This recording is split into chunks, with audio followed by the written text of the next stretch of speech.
What's going on, everyone? Welcome back to the channel. It's your boy Dead on Dave, and I'm coming at you not so live from Germany. I had a rough night, wasn't feeling very good, so we decided to kick it old school here on Dead on Dave Productions. If you've been with the channel for a long time, you know before I used to go live with my reviews, I would do them segment by segment, match by match, and that means I have yet to watch the show, and that's exactly what I'm doing today. I have yet to watch Smackdown.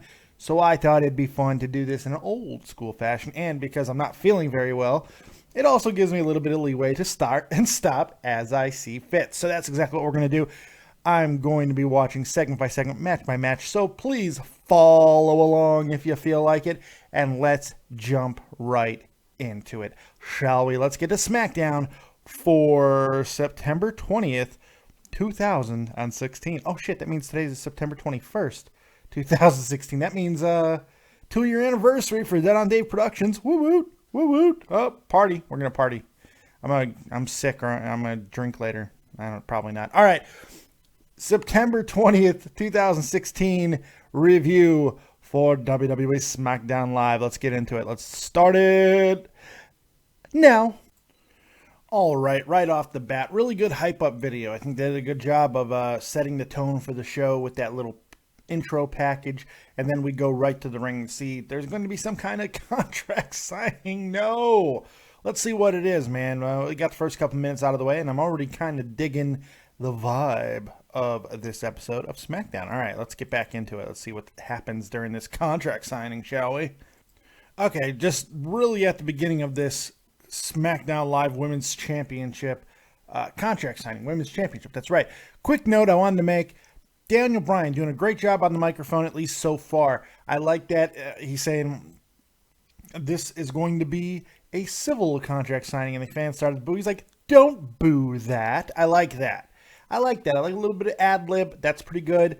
Very smart stuff there, especially in, contrast to how bad Mick Foley was on Monday Night Raw. It's good to see Daniel Bryan proven in front of a microphone, in front of a live crowd, I should say. So, all right, there you go. Let's get back into this review and see what this contract signing does, what it brings out. Because we got Becky Lynch in the ring. Jesus Christ. Becky Lynch in the ring, and out is coming Alexa Bliss. I'm going to try and get my mouth together. Jesus. All right, so decent promos out of both Becky and Alexa. Alexa being that little bitch that she is. And that's why we love Alexa, man. She is really good at doing that. She's so mean and cruel, and that's why we like her. And it's funny. We don't get that a lot. Becky being, the uber face. I wasn't born for this. I fought for it. And that's good. She's very good in that role as well. So nothing wrong with it. Should be a really good match at No Mercy. So we got the contract signing out of the way. Didn't take up a whole hell of a lot of time at the start of SmackDown, and that makes me happy. Got a little physical. That also makes me happy, so that's good stuff. So I'll give this segment a little bit of a pass. Not too bad, not too bad. Let's see what is next on SmackDown Live. All right, so following up all of that stuff, we see Daniel Bryan walking in the back, and The Miz stops him. And he's like, oh, we'll have a problem. And The Miz says, and Daniel Bryan fumbles over his words just like I did. And he said, oh, no, we don't have a problem. And The Miz says, oh, we have a problem. I don't want to defend my title. He's like, you're going to defend your title. You don't get to go ahead and have a new contract. He goes, but I want the contract. Well, then you'll defend the title. And he said, okay. And that's basically what happened. That's basically the gist of what just happened between Daniel Bryan and The Miz. So we'll see that Intercontinental Championship match between him and Dolph Ziggler a little bit later on. I hope you guys like my hand puppet theater. I think I did a great job. I've been working on it. I majored on it in college, on it, not in it, because I speak how I want to speak. Anyway, let's get to the next match. Oh my God, what I should not do shows when I feel like crap. You never know what you're gonna get. All right, Usos, the Usos, because they're not the Usos anymore. They're the Usos. They got a little bass in their voice now, taking on a returning American Alpha. Gotta be honest, I'm really excited about this return because I haven't been over the moon with American Alpha since their bringing up to SmackDown, since their debut on SmackDown. They've had good matches, but I'm really looking for a showcase, and I think we're going to get that tonight in this match with American Alpha and the Usos. We'll see what happens. Let's get to it. Match time! All right, so this tag team match is underway, and David Otunga is awful on commentary, continuing to try to get this Rikishi story out. I don't know what the hell he's talking about, but he's trying really hard, and there's all kinds of things happening. You got the tag team match itself, which just began, and then they cut to the scene in the back with Rhino and Heath Slater, and Heath is pouring Cheese Whiz onto crackers for Rhino, and that is what unicorns are made from. That is magical. So I'm really enjoying what they're doing with this tag team match in a lot of different ways. Telling a good story, having a lot of different things. And David Otunga is doing the best he can to fuck it up, but so far, not able. Let's get back to the match and see what happens next. All right, well, it's been a while since I've complained about these angles, the camera angles on SmackDown. Well, let me go ahead and throw it back out there. This match looked like shit because of terrible camera angles. I mean, that match looked terrible. That clothesline by Jordan looked awful, which you would not have seen at a higher angle. These lower drop-centered angles just don't work for wrestling. They look awful, especially when you have high, fast-paced action. It just looks bad, and this match probably looked a million times worse than it would have with a regular standard camera angle that works for wrestling. This doesn't work because that looked awful. The match was okay. There was some decent storytelling elements. I mean, it's unfortunate that they're still working this injury angle with Gable. Look, the Usos already had a championship opportunity against the very same champions. Why they're doing it again, it has nothing to do with anything else other than the fact that they're trying to build them as legitimate heel contenders. And I get that. More than likely, they're going to win the tag team championships from Slater and Rhino, more than likely. That was not destined to be a long-running title run. So with them winning it, then American Alpha can have the big comeback story and, you know, get the big victory, probably around Survivor Series, if they're not in part of a bigger match. But I doubt it. I'm expecting it to happen somewhere around then, which is a little unfortunate, but at the same time, I get it. You don't want to go too fast, too quickly with some of these newer tag teams. It is what it is. So I wasn't exactly thrilled with it, but mainly because of the camera angles. The match was just kind of subpar for me, which I'm not used to saying about American Alpha matches. I'm just not, and it bums me out to have to say it, but oh well. Let's get back to it and see what happens next on SmackDown Live. All right, so in the back, we got a confrontation. First, we got a little bit of a promo by Mr. Slater doing what he can do and not very well. But hey, it's okay. People love Slater for some reason. And Rhino is being Rhino. And here come the hot breath Usos, out of breath, just gassed, trying to cut a promo. And it was hot garbage, son. Hot garbage. What the hell? I'm going to smack them crackers out your hand right now. It was awful. What the fuck was going on? They wiped out all the goodwill that they have made with their heel turn with one awful promo. I'm going to give you two options. You give me your titles or I forgot my line. Shit, Oos. I mean, oh my God. No. Awful promo. God, man. Maybe I'm sick. Maybe that's why. Maybe it's because I'm not feeling well. Maybe that's why I'm hating this, but that was awful. Yeesh. Woofa. No. Really, really bad. Anyway, hopefully better things are coming as we're entering the halfway point of SmackDown because, that was bad. Hey, if you guys are hanging out and you're liking what you see, make sure you hit the like button on this video and subscribe to the channel. You can also become my patron on Patreon. That's right. I'm going to shill a little bit because I'm not enjoying what I'm seeing on SmackDown, at least the last couple of segments. So I'm going to shill. Patreon in the description box. Become my patron. Yay. All right, let's get back to SmackDown. And hopefully things will pick up because that was garbage. Hot garbage. Ugh. Hot out of breath garbage. Not good. Sounds like me after I go to the bathroom. Not good. All right, here we go. Let's get back to it. All right, so we got Apollo Crews and Baron Corbin, a non-smiling Apollo Crews on top of that against Baron Corbin with Jack Swagger out on the commentary booth. The match is going along pretty good. I mean, it's good stuff. We got some really nasty forearms by Baron Corbin that knocked a whole bunch of slobber out of Apollo Crews' face hole. That was nice. The match was going along swimmingly until And Baron Corbin hits this really nasty drop kick into the LED ring posts.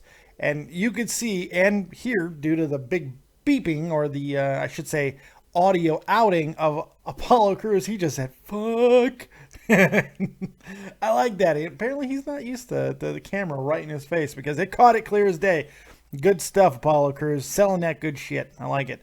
All right, let's see the ending of this match. It does seem like they are going in a Jack Swagger, Baron Corbin way, but I think it's a little unfortunate, because I like what Apollo Crews is starting to build. But still, let's see how the rest of this match goes. All right, quite literally, I know that's the big word on YouTube right now, literally, but quite literally, 3 seconds after I went back into the match, it was over. Baron Corbin hit immediately with the end of days. I could have waited another 7 seconds and I wouldn't have had to make 2 cuts. Oh well. Baron Corbin with the victory, gets in Jack Swagger's face right afterwards and says, you should have stayed on Raw. Should be a good confrontation between those two big guys. I don't know if Swagger is actually going to get anything going. Probably not going to be going over Baron Corbin, but beating somebody with, at least somewhat of a, I guess, history, and Jack Swagger can't be a bad thing for Baron Corbin. So onwards and upwards for him. All right, let's get back to it and see what's happening next on SmackDown. All right, so we got another Curt Hawkins segment, and it begs the question, did the WWE try to do things this badly sometimes, or are they just going with something that's obviously over the top? Honestly, sometimes I can't tell. This fix thing. Look, obviously Curt Hawkins is very charismatic, and he seems, I don't know if he's gonna work, man. This is really, really corny. Some people are gonna dig it though. We'll see. A lot of people like Curt Hawkins, so maybe that's gonna be enough to help get him over. But I don't know. He looks too much like Heath Slater right now, and he's being over the top. I don't know if it's gonna work, but oh well. We'll see what happens with Mr. Hawkins somewhere down the line. All right, let's get back to it.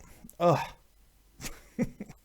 All right, real quick, we got Naomi and Nikki in the back, and Naomi seems to be going heavy with this Feel the Glow thing, which I kind of dig, but it is a little corny, but still, I dig it. God, as much as I have enjoyed Nikki Bella's return, and I have respect for it, when she talks, it's hard. It's hard. Well, mainly, that's my penis, because I can't stop looking at those ridiculously wonderful boobs. But that's just me. I'm sorry. I'm a sexist pig. Oh well. Oh God. I like boobies. Somebody shoot me. But her voice is really bad. Like, she's the Valley Girl thing. I just can't listen to. It's just like, super annoying. You know what I'm saying? And then, when the best part of a promo is Naomi, you have to start reevaluating things. But that just could mean that Naomi's getting better. So who knows? Let's get back to it and see what's happening with SmackDown. Boom. All right. Oh, okay. So Dolph Ziggler in a backstage interview with Renee Young. Oh, my God. Okay. He didn't do what he always does in the interviews, starting like this. And then like that. He didn't do that. Okay, good. He didn't do that. That's great. I mean, he almost did. He basically did.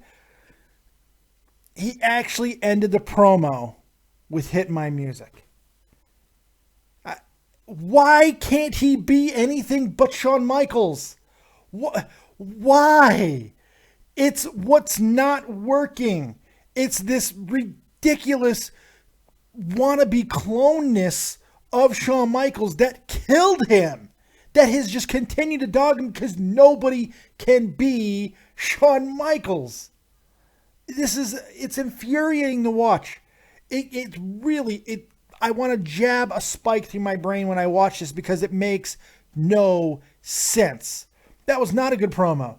Not a good promo. It was regurgitated crap. Something we've seen a million times. Redundant. Absolutely. Same thing over and over, and then capitalized it off with a damn Shawn Michaelsism. Now hit my music. Oh my God. That makes me angry. God, that pisses me off to no end. Just a waste, Dolph Ziggler. Waste. Now go lose to The Miz, because we all know you are. Go lose to him. Jesus. All right. Everything that I just said about Dolph Ziggler is still 100% true. It's annoying that he does Shawn Michaels things all the damn time. However, that match was freaking amazing. Great fight. Holy God. But I got to be honest, man, 90% of it was because of The Miz. The Miz was so good in this match, and I know that I flip-flop on The Miz, man, because when he's good, he is amazing. He's so damn good. But when he is bad, he is abysmal. So it's hard for me at times. But there have been times during this Intercontinental Championship run where he's been straight fire. He's been brilliant. And then there's been times where it's been stagnant and boring and lame. Right now, we're on the former of that. It is being very, very good. It's being brought to great heights with The Miz, what he's been able to do as of late. Sometimes not capitalizing on it, but in this match, bringing everything together. All the antagonism of Daniel Bryan that he did in this match, that was great. Copying moves, everything that he did. The Maurice spot was really good, where she was real deliberate when she was going to go spray Dolph in the face with her, I guess, hairspray. It's not arrogance. That's what I know. Rick the Model Martel. Know your history. Anyway, I did like it, man. And The Miz being probably the best pure heel in the company right now. I mean, like straight pure heel. He's got to be up there in the top 2 or 3. Because there is no redeeming qualities for The Miz. He's just awful. He's a horrible human being. Sprays Dolph in the eyes with the hairspray, not arrogance, and gets the victory over Dolph Ziggler. Great match. Fantastic match. I really did enjoy it. I want to see what's going to happen next with The Miz. I mean, they are really teasing something big with Daniel Bryan. I hope it just doesn't lead to a trade. I want to see this lead to a confrontation with Daniel Bryan. It seems like with everything that Daniel has said outside of the ring, in personal interviews, he's not done. He's not done, and I think the WWE is going to have to let him get back in the ring in some capacity at some point. We'll see. Look, nobody thought Shawn Michaels was ever going to wrestle again, and while he didn't have concussion situation such as Daniel Bryan does currently, Shawn probably did, but it didn't matter. I mean, remember when he got his ass kicked and then they did the collapsing in the ring angle? That was great. But he's had concussion situations as well, and he came back, and I got to believe that a guy like Daniel Bryan will also come back at some point. And if the WWE thinks long and hard about it, and if everybody else is clearing him, maybe it's time just to let him have a small run. Who knows? I don't know. I can't say it because I don't want to. I feel like a hypocrite saying that because I want to protect the business. I want to protect the wrestlers. I don't want to see people dying in their 40s anymore. And I feel like Daniel Bryan can be one of those guys that goes out early because he doesn't take care of himself. But all that being said, there's a great storyline happening with The Miz, Daniel Bryan, and Dolph Ziggler has played a part. So there you go. Let's see what's happening next on SmackDown. All right, let's get through a whole bunch of crap that I didn't really care about. Randy Orton comes out. He takes on Eric Rowan. He beats Eric Rowan with an RKO. Okay, boom, it happens. Then Then Randy Orton stands in the ring. Lights go out. Now comes Bray Wyatt on the screen yet again. This time dressed more like The Undertaker than never before. And then he says those fantastic, "Till death do us part, Randy. Till death do us part. And the problem with you is you're just a man who could die at any moment. And I am a god." What, the god of fucking jobbers? What god are you, Bray? To stop this madness, please. Somebody stop this. Jesus. Enough. Bray Wyatt has to be done. It cannot continue. It makes no sense. Or it makes perfect sense. Because he's a god, that's why he can lose all the time and not matter for big segments of time as well. And do the same promo over and over and over and over. Why? Jesus. All right. But it happened. Eric Rowan gets beaten up by Randy Orton. And then we got that promo. Let's see what's going to happen next. Somebody save me. Save me. I'm begging. I'm looking for a hero. Let's see what happens with the rest of SmackDown. All right, so the women's tag team match happened between Naomi and Nikki versus Carmella and Natalya, and it was hot garbage and weird. I don't know what the hell happened there. Carmella, even though Natalya had Nikki in sharpshooter, was about to look like she was going to win the match. Carmella got herself disqualified somehow, I guess, by dragging Nikki's ass out of the ring and beating her down. I guess that's a disqualification nowadays. Okie dokie. Very weird, very weird. Very weird. That's all I can say. Carmella and Nikki will continue on, and then Naomi goes in there and just knocks out Natalya with a nice little kick with a furry foot. I don't know, man. That was just weird. Somebody explain that shit to me. This is not. I don't know, man. This SmackDown. I don't know. You have 2 hours, and it feels draggy. I don't know. It feels weird to me. Hopefully, it's going to end strong. Let's see. Here we go. Last 20 minutes I'm into now. Let's see what happens. Well, you know, when all else fails, at least you have AJ Styles. Thank you, God, AJ Styles, for being who you are. You're amazing. Great promo out of him, making the World Championship feel important. Good stuff. If you guys are noticing, they are calling it the WWE World Championship. Not the World Heavyweight Championship, just the World Championship. Basically, they turned it into the big gold brick. In a lot of ways, and the WWE Universal Champion is going to be the main guy. But still, that doesn't bother me at all. AJ is the man. He's doing a great thing with the backstage stuff. I do wish he'd be a little bit more out there in the public more often during a show. You want to see your champion sometime, even if he's not wrestling on every show. You want to see them as the guy who's actually running the show, you know, being chaotic, doing whatever he wants.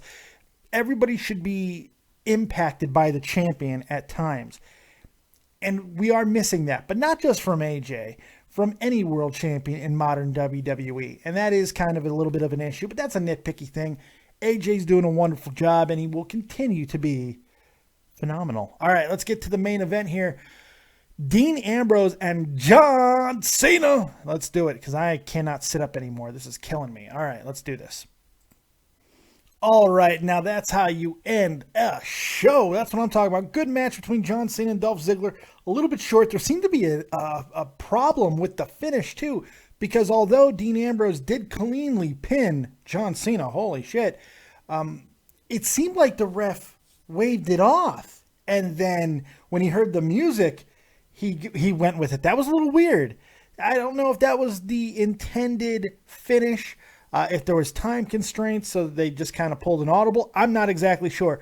But that was it was a good match, man. It was solid, nothing wrong with it. Great way to end the show. And then what I just said a moment ago, with AJ Styles needing to have an impact on everybody around him, that's exactly what he does. Comes out there, lays out John Cena with a phenomenal forearm, Pele kicks Dean Ambrose's face right off his head. There we go. That was nice. And then out comes Daniel Bryan. No Shane McMahon tonight, by the way, which I like. Not that I don't like Shane, but you need a little bit of separation. Daniel comes out and says, next week on SmackDown, this is a really good move, too, especially following up a pay-per-view from Raw. World title match, one-on-one, Dean Ambrose and AJ Styles. I like that. That should be a lot of fun. And it doesn't really affect the main event at No Mercy, the next SmackDown pay-per-view, because whoever wins, you still have the triple threat. Let's talk about John Cena losing clean again for a moment. What does it mean? I couldn't tell you. It's very weird. Mainly because we've gone so long without seeing John Cena lose clean, and now it's all he seems to be doing. We know he's going to be taking some time off again. He's going to film American Grit Season 2, so we know that that's happening.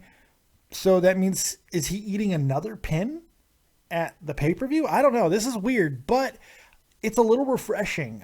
Look, I don't think anybody thinks that John Cena is never going to win a world championship again.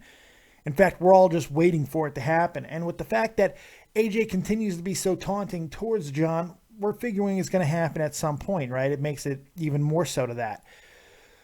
So the question is when. That's the big thing. And I think at times you gotta have John lose to have him win later on. And it could help when he does win the title again, because we can at least point to these things where he was putting guys over. So good thing there. Also, something else I noticed. Dean Ambrose's actions don't matter at all. Look, him turning on everybody last week didn't matter at all. He's not working heel. He's not a heel. He's not a face. He's just Dean Ambrose. He is the, at its best definition of a tweener. The crowd doesn't seem to give a shit what he does either way. He's going to do what he does, and they're going to just continue to give the same reactions they always give. He is in that bubble of Dean Ambrose-ness, and that is what it is. All right. So there's my review. Let's get into the scientific standards, because we do things scientifically here, and we have the Dead on Dave scientific review standards. So let's get into it. The audio, the commentary tonight. I'm taking 3 off for David Otunga alone. He was terrible. Thank God Mauro Ranallo is the man. So I'm going to give it a 7 on commentary. Production. God, I had a problem with them camera angles tonight. Oh, God. You know what? And I was going to go a little bit higher, but I'm not. I'm 6 for production tonight. I did not enjoy the production part of it. It did not do anything for my innards. It didn't make me feel all good on my insides.